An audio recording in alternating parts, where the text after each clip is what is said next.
कि अपराधी चाहे किसी भी जात का हो, किसी भी धर्म का हो, वो अपराधी होता है। और सूर्या हांसदा अपराधी था और अपराधी के तौर पर लोग उसको जानता है और जाने। एक देवनारायण हांसदा नाम करके एक शिक्षक था, महागावा थाना, उसको भी मोहनपुर चौक में दुकान में चाय पी रहा था, उसको वहीं पर ब्रॉड डे लाइट में उसको भी गोली ठोक दिया। ऐसे चरित्र के लोग जब 2003 से उसका क्रिमिनल चरित्र है, फिर 2009 में ये लोग टिकट कैसे दिया बाबूलाल जी उनको, फिर बीजेपी का टिकट कैसे मिला उनको, अभी किसी ने टिकट नहीं दिया तो जयराम महतो टिकट दे दिया।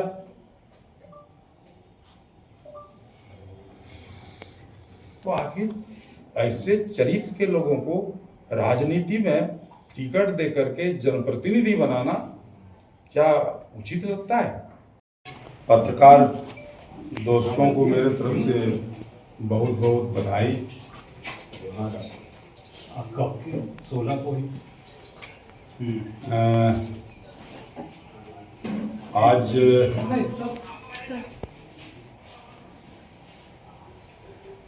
इधर कुछ दिनों से भारतीय जनता पार्टी के द्वारा सूर्या हांसदा प्रकरण को बहुत ही महत्व दिया गया और सूर्या हांसदा को एक मसीहा के रूप में प्रस्तुत किया जा रहा है। सूर्या हांसदा एक आदिवासी था, आदिवासी रहेगा, लेकिन भारतीय जनता पार्टी इसको एक आदिवासी कार्ड खेलने का प्रयास कर। हम यही कहना चाहेंगे कि अपराधी चाहे किसी भी जात का हो, किसी भी धर्म का हो, वो अपराधी होता है। और सूर्या हांसदा अपराधी था और अपराधी के तौर पर लोग उसको जानता है और जानेगा।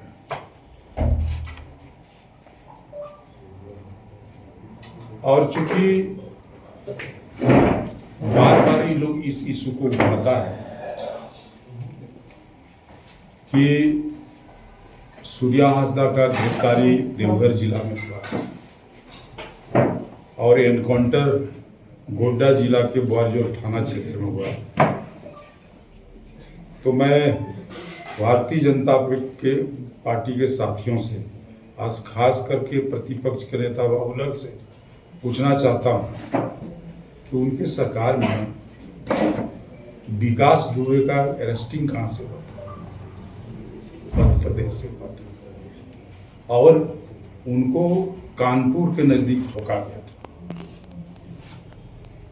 अतीक अहमद को साबरमती जेल से लाया गया गुजरात से और इलाहाबाद के नजदीक में उसको ठोका गया। ये सारी बात ठीक है। अब सवाल है कि भारतीय जनता पार्टी को कोई जमीन नहीं मिल रहा हो, इसलिए सूर्य नारायण जैसे लोगों को ये लोग एक बनाने का प्रयास किया। एक बहुत बड़ा लीडर था, सामाजिक कार्यकर्ता था, ऐसा कहीं कोई बात नहीं। चूंकि उनका माने क्राइम हिस्ट्री 2003 से शुरू हो जाता है और 2003 में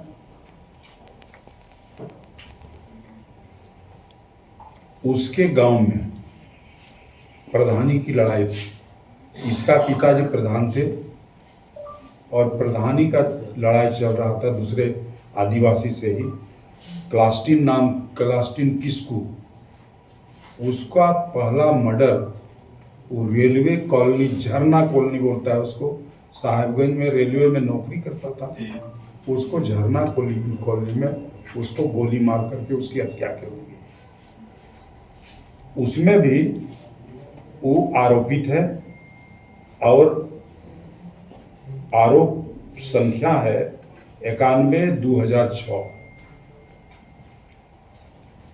उसके बाद फिर गोड्डा जिला अंतर्गत बुआरीजोर ललमटिया थाना कांड, जिसमें सुनील टुड्डू नाम करके एक लड़का उस समय झारखंड मुक्ति मोर्चा का बुआरीजोर प्रखंड का अध्यक्ष हुआ करता था।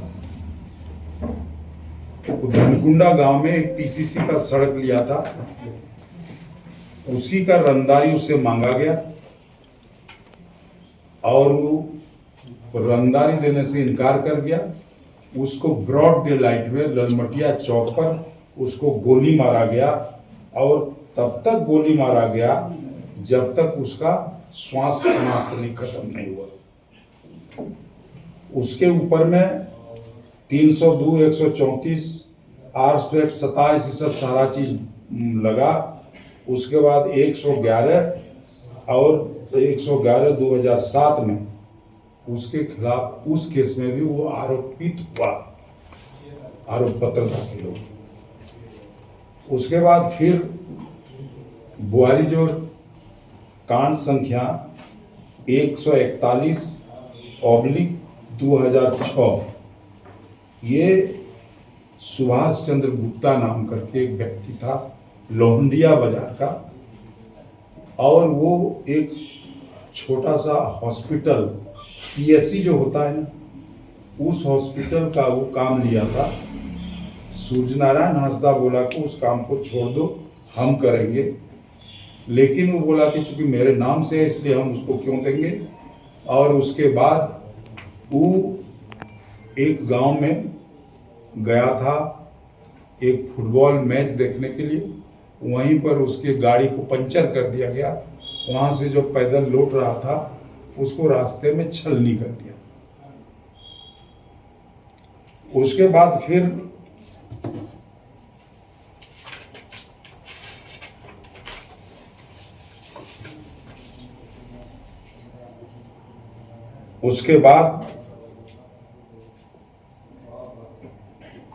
एक कृष्णा सिंह पेसर जिच्चू सिंह, उसका भी वो मर्डर किया।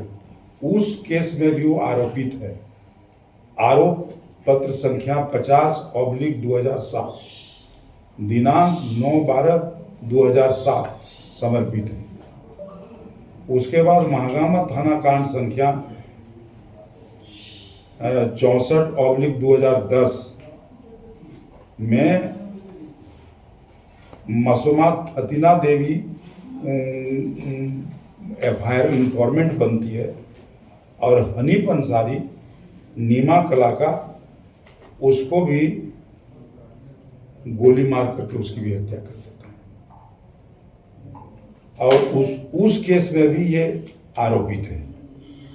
लगातार उसके बाद महागामा में बबलू हांसदा पेशर स्वर्गीय मुंशी हांसदा डुमरिया थाना ललमटिया, उसकी भी हत्या की गई और वो उस केस में आरोप पत्र संख्या 184/2010 दिनांक 30/12/2010 समर्पित किया गया। एक देवनारायण हांसदा नाम करके एक शिक्षक था महागामा थाना,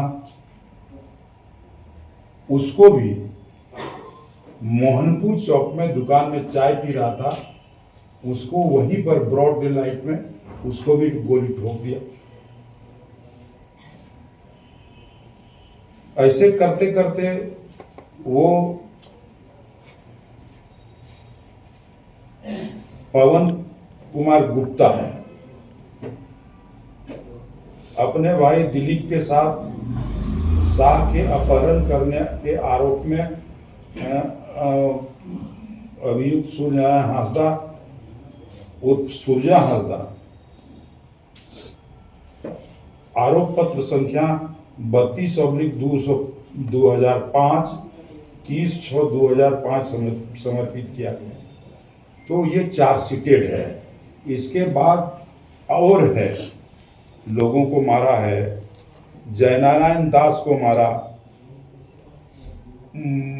ये थाना कांड संख्या 94/2004 दिनांक 22/9/2004 धारा 364A34 इसमें भी आरोप पत्र उसके खिलाफ है।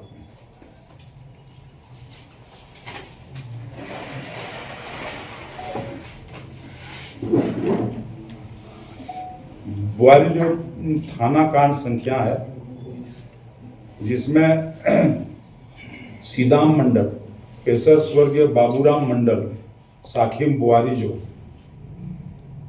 इसको भी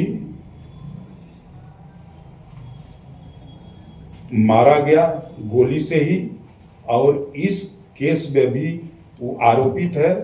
वो आरोप पत्र संख्या है 116/7 दिनांक 21/12/2007।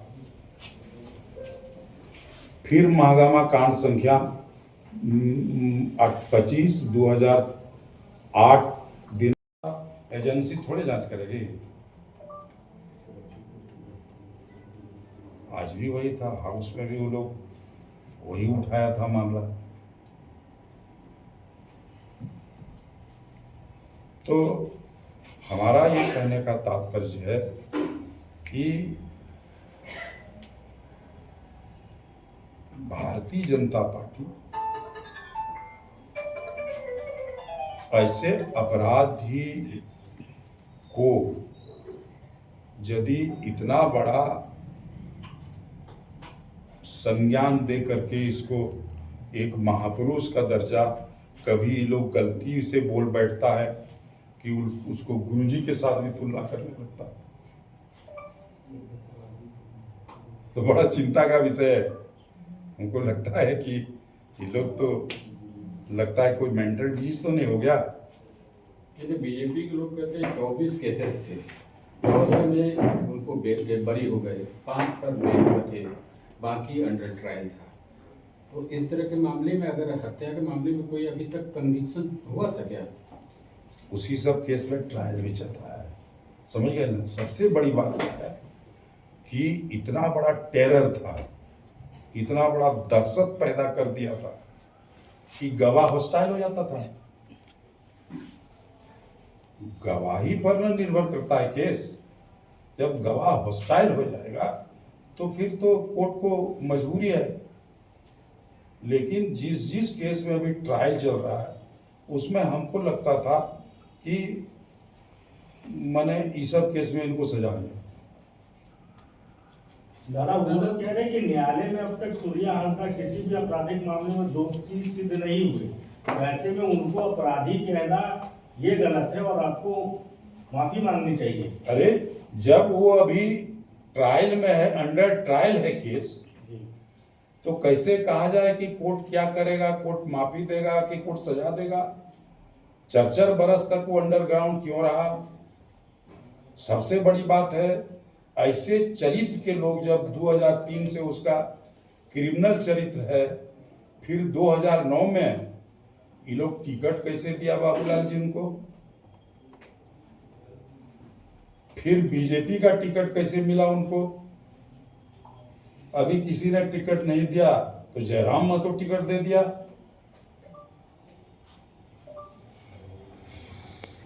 तो आखिर ऐसे चरित्र के लोगों को राजनीति में टिकट दे करके जनप्रतिनिधि बनाना क्या उचित लगता है? एक सवाल तो ये भी है कि अगर देवघर से अरेस्टिंग हुई और उससे हथकड़ी वगैरह जा रहा था, तो फिर इनकाउंटर की बात कैसे आती है? ये लोगों को संदेह की घेरे में ला रहा है।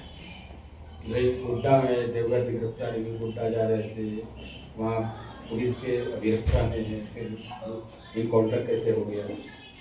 अभी तो कहे विकास दुबे का इनकाउंटर कैसे हो गया? उज्जैन से पकड़ा और कानपुर में लाके ठोक दिया, कैसे हो? तो आपको सिचुएशन, जबकि उसकी तबीयत भी खराब हुई, बीजेपी के लोग कह रहे हैं कि उसकी तबीयत तबीयत खराब कैसे माना जाएगा? वहां तो छुपा हुआ था, हाल के दिनों में जो केस हुआ था ललमटिया ईसीएल क्षेत्र में डंपर और ये सॉवेल मशीन ये सब जो जलाया गया और कई एक राउंड फायरिंग हुआ, वो एक केस इधर हाल में दर्ज हुआ। एक केस वाली आपका मिर्जा चौकी थाना के तहत। तो इस सब केस में पुलिस दबिश देना शुरू किया। तो देवघर के नावाटी गांव में उसके कैसे मौसी उसी कुछ लगता है, वहाँ ये शरण लिया हुआ था। इन लोगों को कैसे कैसे पता चला, पुलिस सिविल ड्रेस में जाके उसको वहाँ पकड़ा। दादा, आप लोग सूर्या हांसदा को अपराधी घोषित करने में लगे हैं, बीजेपी मसीहा बता रही है। सच आएगा कैसे? सीआईडी जांच से बीजेपी को भरोसा नहीं है, वो कह रहे सीबीआई जांच करा लीजिए, सच आ जाएगा। देखिए, सच्चाई क्यों सीआईडी नहीं करेगा? आपकी एजेंसी है ना। तो हमारा एजेंसी है, इसलिए आप पहले ही शंका जाहिर कर दिए। क्यों? ऐसा तो नहीं होना चाहिए। और इतना सारा रिकॉर्ड है उसका, क्राइम रिकॉर्ड, उस रिकॉर्ड क्या धत्ता बता दिया जाएगा? क्या ये पुलिस द्वारा बनावटी है क्या? पुलिस तो हर 2 साल 1.5 साल में बदलती है, लेकिन 2003 से 4 से जो उसका क्राइम रिकॉर्ड है, ये तो कोई पुलिस इसको नया बना के दिया है, ऐसा बात तो है नहीं। और हम तो वहां के रहने वाले हैं ना, हम तो जानते हैं उस दहशत को, उसके जो इलाके में दहशत को। तो लोबिन जी भले आज बीजेपी में हो, लेकिन इस बार भी बीजेपी से नॉमिनेशन के बाद लोबिन जी बोरियो एक दिन मात्र वो हटिया में रैली था, उसी दिन गया। सूर्या के डर से नहीं निकलता था। वो शूटर था, भयानक शूटर था। ये तो करामात का चीज है। इतना निशानेबाज था कि एक भी गोली बेकार नहीं जाता था। तो इसलिए ऐसे व्यक्ति को यदि भारतीय जनता पार्टी का सोच और समझ के आधार पर यदि मसीहा बनाने का काम करे, तब तो फिर एक तरफ यही कहता है कि इस राज्य में लॉ एंड ऑर्डर एकदम दिखता नहीं है, और जब सरकार कुछ कार्रवाई पुलिस कर रही है तो बोलता है कि ये सीबीआई से जांच करो, ये गलत हो गया। तो दोनों तरफ से मुंह फुलाना हंसना एक साथ नहीं हो सकता। इसीलिए भारतीय जनता पार्टी को निर्णय लेनी चाहिए, या तो वो लॉ एंड ऑर्डर को जो दुरुस्त सरकार कर रही है तो इसमें साथ देने का आवश्यकता है। तो ये भी माना जाए कि योगी जो कल्चर है लॉ एंड ऑर्डर में